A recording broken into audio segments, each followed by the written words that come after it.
Okay, so that is him basically, well, maybe seeking the Lord and saying, Lord, I need intervention. But looking at it also from a different perspective, this, of course, means he was very passionate about what he was doing. And losing that nomination for him, I think, meant a lot at that point in time. But, of course, he has now clenched it. He has now won it. And, well, just to hear what you have to say about Jaguar now changing his career, so to speak, or advancing, shall I say. Okay. He got. Well, it's very impressive that he won eventually, and you know, I would just wish him all the best. Really, I don't know. I wish him. Do you think he's cut out as a politician? I mean, given that he was doing so well musically speaking and was still literally at his peak of, you know, in terms of music.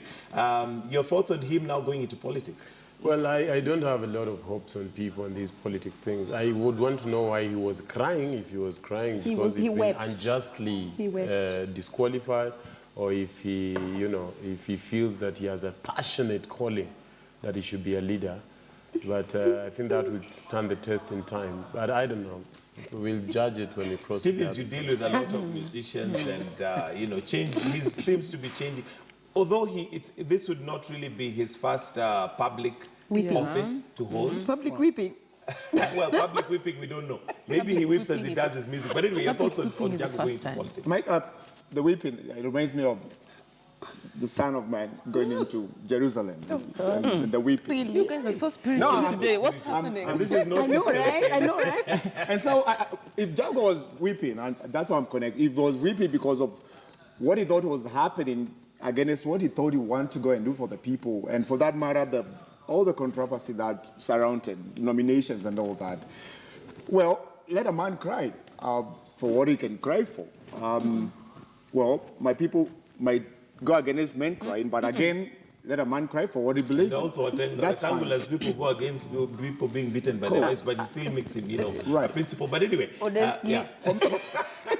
The question is, if Jaguar is cut for this, see where it's coming from. I think we had this discussion again last week, a little bit of it, and I said personally, from where we come from as pals, and you know, covering Jaguar as a musician, as the guy who loves a lot of charity things, and now seeing him come to Nakada and everywhere, you could see a lot of consistency towards where Jaguar was going, if you ask me.